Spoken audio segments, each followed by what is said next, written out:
Block सिमलोड़ा में school health wellness programme अंतर्गत प्रशिक्षण आरंभ।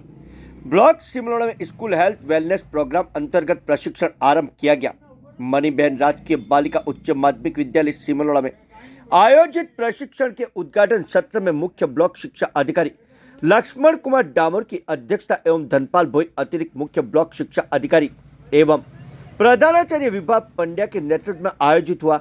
अधिकारी डामोर ने बताया कि स्वस्थ शरीर में स्वस्थ मस्तिष्क का निवास होता है, तो सभी संभागियों को स्वस्थ रहने एवं विद्यार्थियों को भी स्वस्थ रहने के गुण बताए।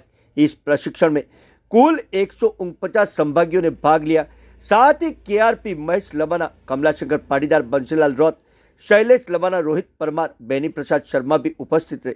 संचालन हेमंत कलाल ने किया। आभार रोशन पाटीदार ने व्यक्त किया है। सरपंच साहब, ऐसा हुआ कि मैं कबड्डी तो अच्छा खेल रही थी, हर साल फर्स्ट आती थी, तो इस बार क्यों मेरा नाम क्यों नहीं चुना गया? ऐसा है कि हर बार अपन खिलाड़ी तो चुनते हैं, हाँ। लेकिन आपसे भी कोई टेस्ट करने वाला यदि खिलाड़ी हमको मिल गया, इसलिए हमने आपको ड्रॉप किया। क्योंकि आप तो हर साल खेलते थे, तो हमने नए को मौका देने के लिए आपको ड्रॉप किया।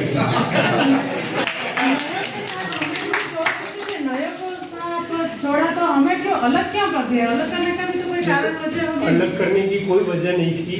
जैसे कि आप अनुभवी थे और सब थे, तो हमने सोचा कि नए लेंगे और आप नए को गाइडेंस देंगे तो अपने गांव का और अच्छी टीम बनेगी। ये सोच के आपको हमने ड्रॉप किया। नए को अनुभव देने के लिए पुराने भी तो साथ में होने चाहिए, तो ज्यादा अनुभव मिलेगा ना उनको। सही, very good point, good point. ये हमारे सामने एक और प्रॉब्लम आई कि गांव के जो लोग अधिकतर थे कि उनके कोई वोटर्स होंगे और उन्होंने हम पे दबाव दिया कि नहीं, इनको बजाय इनको लिए, क्योंकि पक्ष न होते गांव में, तो उन्होंने थोड़ा उनको भी वोट लेने से, तो हमने सोचा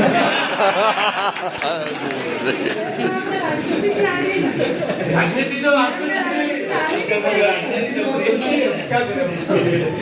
राजनीति तो आनी है, क्योंकि अपने को राजनीति में उतरना है।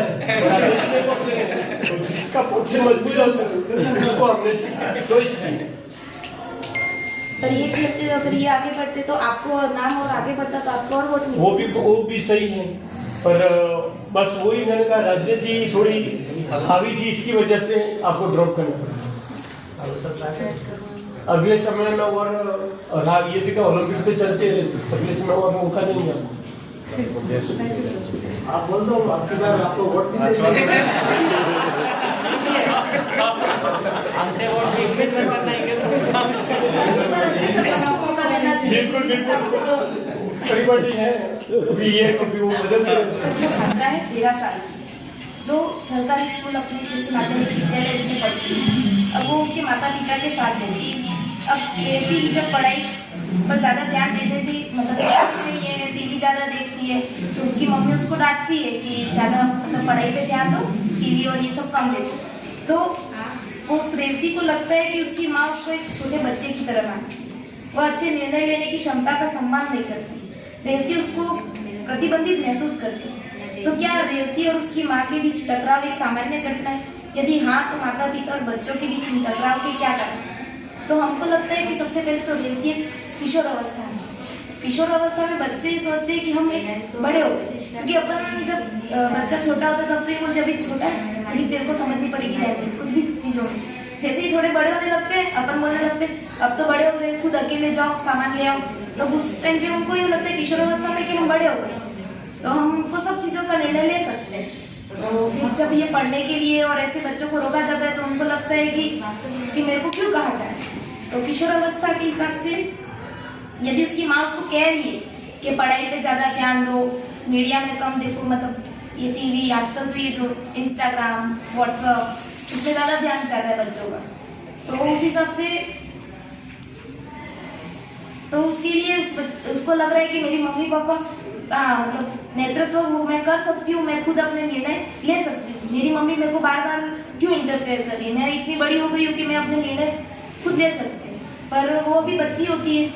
और दूसरा इसका प्रश्न था कि उनके बीच इस मतभेद को सुलझाने के लिए रेवती और उसकी माँ क्या कर सकती है?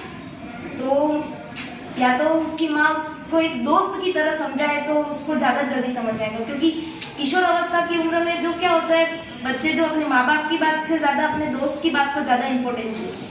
तो अगर उसकी माँ उसको एक बच्चे माँ की तरह ना समझा कि उसकी एक दोस्त की तरह समझाए तो वो जल्दी समझे।